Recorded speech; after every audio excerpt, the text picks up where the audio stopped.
In the ever-shifting landscape of global politics, few figures command attention with the same disruptive force as Donald Trump. His recent public statements regarding Afghanistan have once again sent ripples of concern and speculation across the international stage.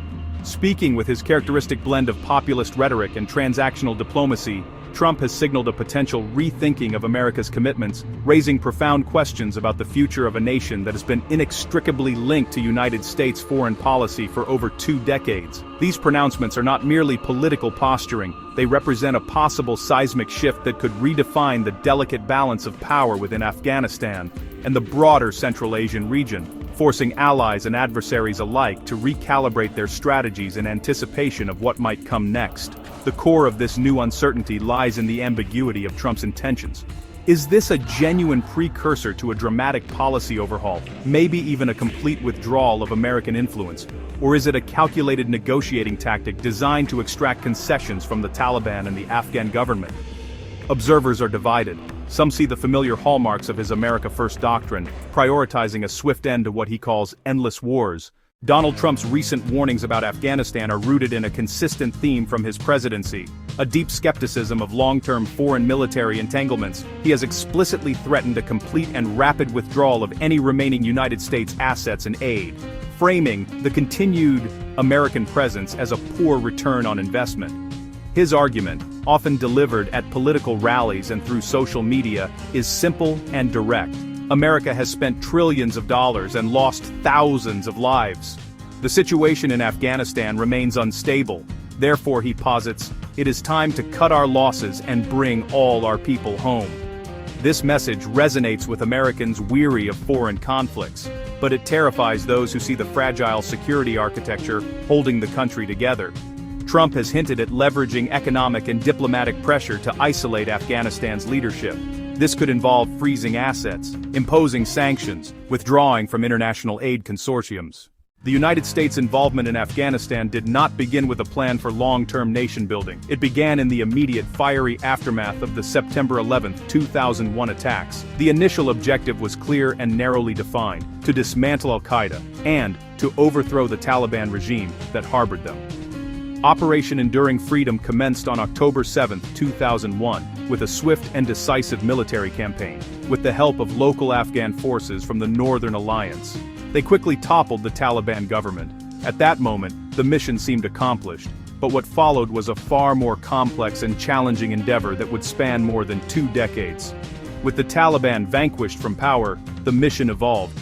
The international community, led by the United States, pivoted toward a new goal: ensuring Afghanistan would never again become a sanctuary for terrorists.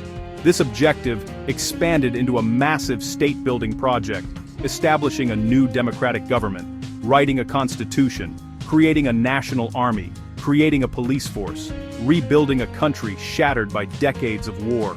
Billions of dollars were poured into infrastructure, education, healthcare. This period saw the establishment of schools for girls who had been banned from education under the Taliban, and the emergence of a vibrant, albeit flawed, civil society, and a free press in urban centers. However, the insurgency never truly ended. The Taliban, after regrouping in the tribal areas of neighboring Pakistan, launched a resilient and brutal campaign to regain control. This led to a long and grinding war of attrition. United States troop levels fluctuated over the years, surging under President Obama, then gradually drawing down. Each phase brought counterinsurgency, special operations, and air power.